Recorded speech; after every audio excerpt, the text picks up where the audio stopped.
guys, welcome to the Gunjan Spazon channel. So in this video we will study biology class 12 chapter 1 reproduction in organisms lecture number 1. So let's get started. Lifespan क्या होता है? The period from birth to the natural death of an organism is called lifespan.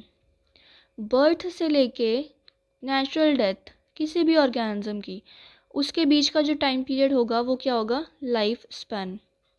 No individual is immortal except single celled organism.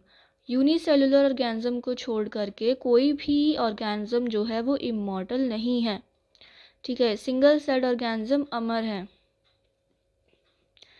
Next, अब हमारे chapter का नाम reproduction in organisms है, तो आपको पता होना चाहिए ना रिप्रोडक्शन क्या होता है. तो 8th क्लास में सबने रिप्रोडक्शन पढ़ा ही होगा, तो बट फिर भी एक बार रिवाइज कर लेते हैं. So reproduction, it is defined as biological process in which an organism give rise to young ones और offsprings similar to itself. Reproduction में क्या होता है बेसिकली, ये एक ऐसा बायोलॉजिकल प्रोसेस है जिसके अंदर एक ऑर्गेनिज्म अपने यंग वन को, अपने ऑफस्प्रिंग को प्रोड्यूस करता है जो कि देखने में उसके सिमिलर होता है. ठीक है. Next is why reproduction is necessary. अब रिप्रोडक्शन तो है, ठीक है, एक बायोलॉजिकल प्रोसेस तो है, लेकिन ये ज़रूरी क्यों है? Why reproduction is necessary. The question arise कि रिप्रोडक्शन ज़रूरी क्यों होता है. Don't think so weird things. So the answer is it enables the continuity of the species generation after generation, first point, and second is to maintain the life on earth. First point ये है कि reproduction इसलिए होना ज़रूरी है ताकि वो जो स्पीशीज़ की कॉन्टीन्यूटी है वो बनी रहे जनरेशन आफ्टर जनरेशन. जो लाइफ है अर्थ पे वो मेंटेन रहे. और अगर रिप्रोडक्शन नहीं होगा तो जो ओल्ड वन है वो तो मर ही जाएंगे कुछ टाइम पीरियड के बाद अपने नेचुरली. लेकिन जब उनके यंग वंस ही नहीं होंगे तो फिर स्पीशीज़ आगे नहीं जनरेट होंगी. तो इसीलिए जनरेशन आफ्टर जनरेशन के लिए हमें रिप्रोडक्शन प्रोसेस बहुत ज़रूरी होता है. So that's why reproduction is necessary. Next is now question arise, what are the factors responsible for how an organism reproduce. अब कौन से फैक्टर्स ऐसे हैं जो रिस्पॉन्सिबल हैं कि एक ऑर्गेनिज्म कैसे रिप्रोड्यूस करेगा. ये डिपेंड करता है उस पर्टिकुलर ऑर्गेनिज्म के हैबिटेट पर एंड दूसरा उसके इंटरनल फिजियोलॉजी और सेवरल अदर फैक्टर्स पे. तो उसके हैबिटेट कैसा है, उसकी इंटरनल फिजियोलॉजी कैसी है, तो वो रिप्रोडक्शन प्रोसेस उस ऑर्गेनिज्म पर डिपेंड करेगा, उसको हैबिटेट और उसकी इंटरनल फिजियोलॉजी को देखते हुए. ठीक है, तो ये फैक्टर्स होते हैं जो रिस्पॉन्सिबल होते हैं कि एक ऑर्गेनिज्म कैसे रिप्रोड्यूस करता है. Next is types of reproduction. आपको पता ही होगा types of reproduction. In all of you have heard about the types of reproduction in class 8th, right? So there is two modes of या फिर two types of reproduction we can say. First one is asexual reproduction and second is sexual reproduction. So first we will talk about the asexual reproduction. What is asexual reproduction? Definition is when offspring is produced by a single parent with or without the involvement of gamete formation.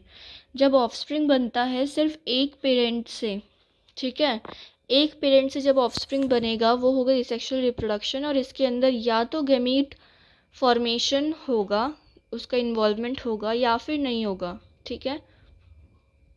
Next is sexual reproduction.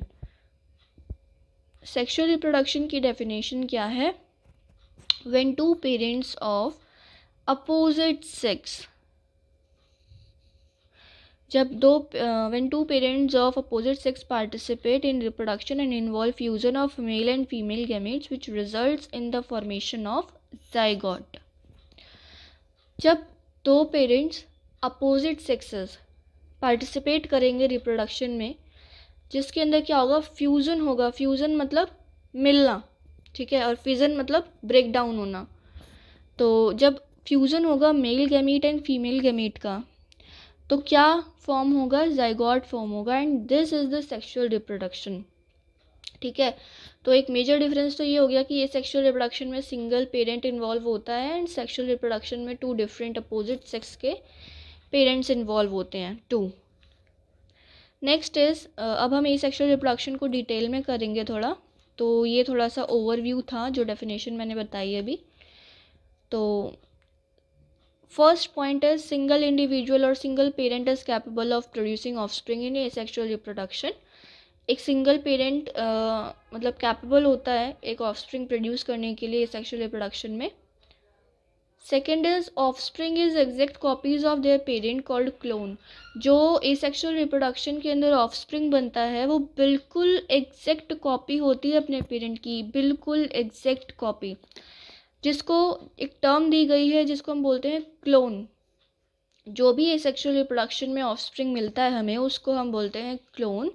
And clone क्या होता है, morphologically and genetically similar individual to their parent. अपने parent से morphologically, मतलब कि morphological क्या होता है, external features, the external features of that particular organism is called as morphology, right.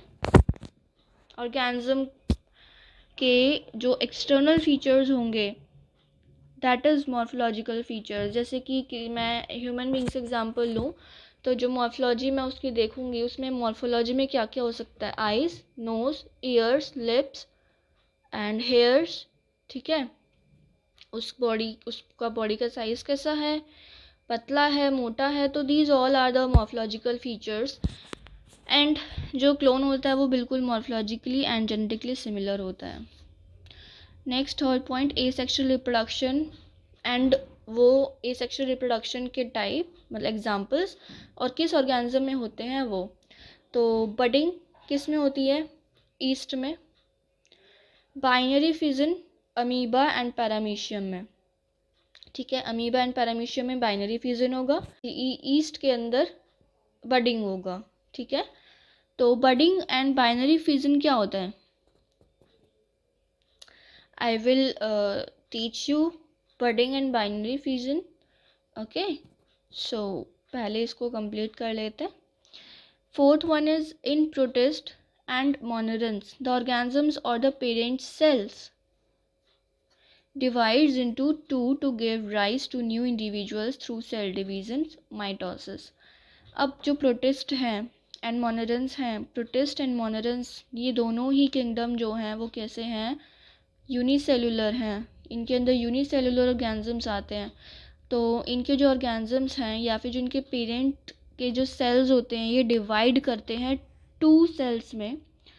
ठीक है, to give rise to the new individuals through the cell division. जो यूनिसेलुलर ऑर्गेनिजम्स होते हैं वो बेसिकली सेल डिवीज़न के थ्रू यानी mitosis के through अपना ऑफस्प्रिंग प्रोड्यूस करते हैं, अपने न्यू इंडिविजुअल्स को प्रोड्यूस करते हैं। एंड काफ़ी ऑर्गेनिजम्स के अंदर बाइनरी फिजन देखने को मिलता है। बाइनरी फिजन के अंदर बेसिकली एक सेल से दो डॉटर सेल्स बनते हैं। एंड बडिंग के अंदर क्या होता है, जो जैसे मान लो ईस्ट है, ईस्ट के अंदर एक मैच्योर ईस्ट है, उस ईस्ट के अंदर एक छोटा सा बड राइज होगा। एंड फिर वो छोटा सा बड धीरे धीरे धीरे धीरे करके मैच्योर होगा, अच्छे से मैच्योर होगा, और जब वो फुल्ली मैच्योर हो जाएगा तो वो अपनी पेरेंट बॉडी से डिटैच हो जाएगा, right. So this is the budding. Next is the asexual reproductive structures. मैंने एसेक्सुअल रिप्रोडक्शन के आपको बताया कि बडिंग हो सकता है प्रोसेस एसेक्सुअल रिप्रोडक्शन के एग्जांपल, बाइनरी फिजन है एसेक्सुअल रिप्रोडक्शन के एग्जांपल। एंड बडिंग किस में होता है, ईस्ट में। बाइनरी फिजन किस में होता है, अमीबा एंड पैरामीशियम में। तो ये जो क्वेश्चंस हैं कि बडिंग किस में होता है, बाइनरी फिजन किस में होता है, ये आते हैं पेपर में। ठीक है, अब हम बात करेंगे कि वो एसेक्सुअल रिप्रोडक्टिव स्ट्रक्चर्स क्या हैं। जैसे सेक्सुअल रिप्रोडक्टिव स्ट्रक्चर्स क्या हैं फीमेल में और मेल में, वैसे ही एसेक्सुअल रिप्रोडक्टिव स्ट्रक्चर्स भी होते हैं। तो हम अभी उनके बारे में ही पढ़ेंगे। First is zoospores. Zoospores are motile structure. Motile मतलब मूवेबल स्ट्रक्चर्स हैं। किस ऑर्गेनिज्म में होते हैं, क्लैमाइडोमोनास, कॉर्निडिया, पेनिसिलियम में होते हैं, बर्ड्स हाइड्रा में होते हैं, गैम्यूल्स स्पॉन्जीज में होते हैं। ठीक है।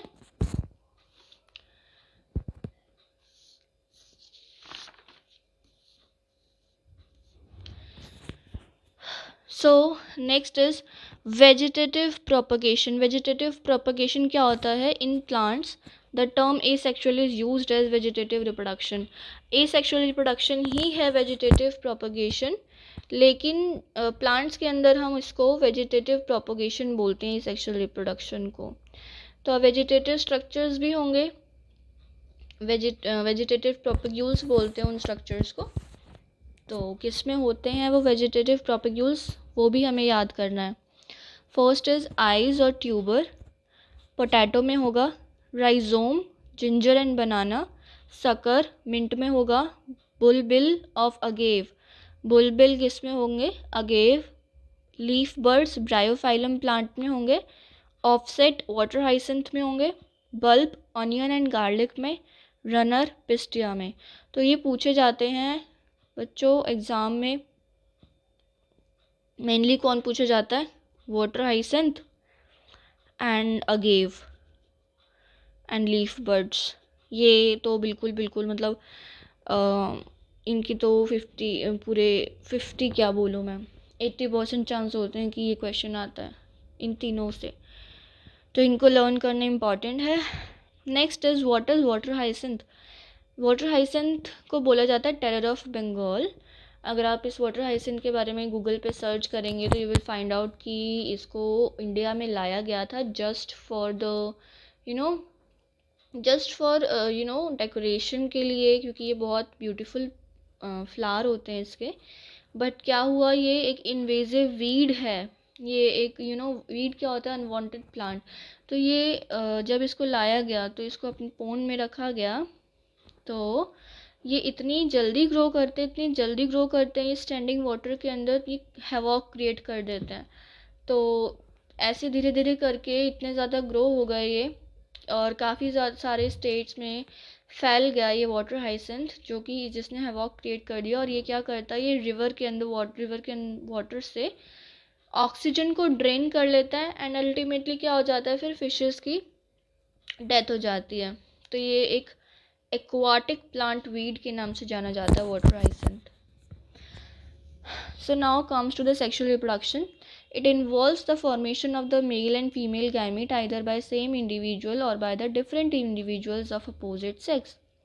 इसमें क्या होता है? आपका mail and female gametes involve होंगे, ठीक है, एंड या तो वो mail and female gametes same individual से ही इन्वॉल्व होंगे या फिर different individuals of opposite sex से इन्वॉल्व होंगे। डिपेंड करता है सेम इंडिविजुअल। अभी हम पढ़ेंगे कि सेम इंडिविजुअल में जब दोनों गैमीट प्रेजेंट होते हैं तो उसको क्या बोलते हैं। बट अभी ध्यान रखो कि जो मेल एंड फीमेल गैमीट है वो सेम इंडिविजुअल भी दे सकता है और different individual of opposite sex भी दे सकते हैं। बस प्रोसेस ये है कि क्या होंगे involve? Male and female gametes involve होंगे in sexual reproduction. Second is gametes of male and female fuse. ये दोनों फ्यूज़ करते हैं male and female gamete to form zygote.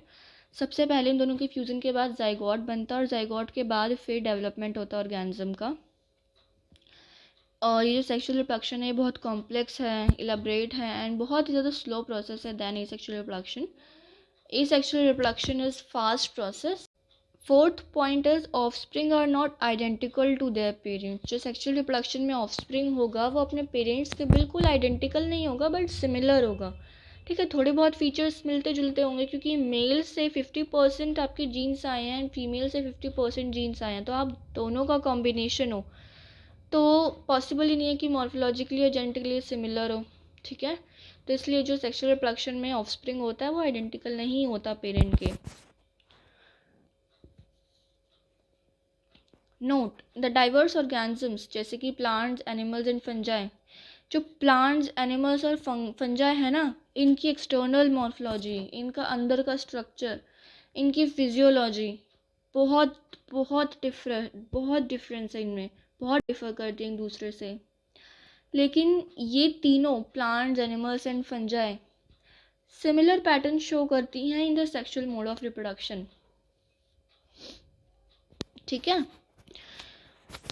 Okay, तो now stages of growth and maturity. कुछ stages होती हैं, before maturity, growth वाली stages, after maturity. So let's study it. First one is juvenile phase या फिर vegetative phase जिसको बोलते हैं। Period of growth is called juvenile phase and called as vegetative phase in case of plants before they can reproduce sexually। बचपन से लेके जब तक तुम रिप्रोडक्टिवली एक्टिव नहीं होते तब तक का पीरियड होता है ग्रोथ, जो कि जिसको हम जुवेनाइल फेज बोलते हैं, और प्लांट के केस में उसको वेजिटेटिव फेज बोलते हैं। ठीक है। ये next is reproductive phase. Reproductive phase होता है, it is the period when an individual organism reproduce sexually और रिप्रोडक्टिवली एक्टिव। ये फेज़ होता है जब एक इंडिविजुअल रिप्रोडक्टिवली एक्टिव हो जाता है। ठीक है, वो ऑर्गेनिज्म सेक्सुअली रिप्रोड्यूस कर सकता है, वो होता है reproductive phase. And it is the end of juvenile और vegetative phase which marks the beginning of reproductive phase. So third one is the last one, senescent phase, and it is the period when an organism grows old and concomitant. Concomitant term is given in your NCERT, so don't be confused. This means the visible changes in the body like slow metabolism and reduced capacity to reproduce.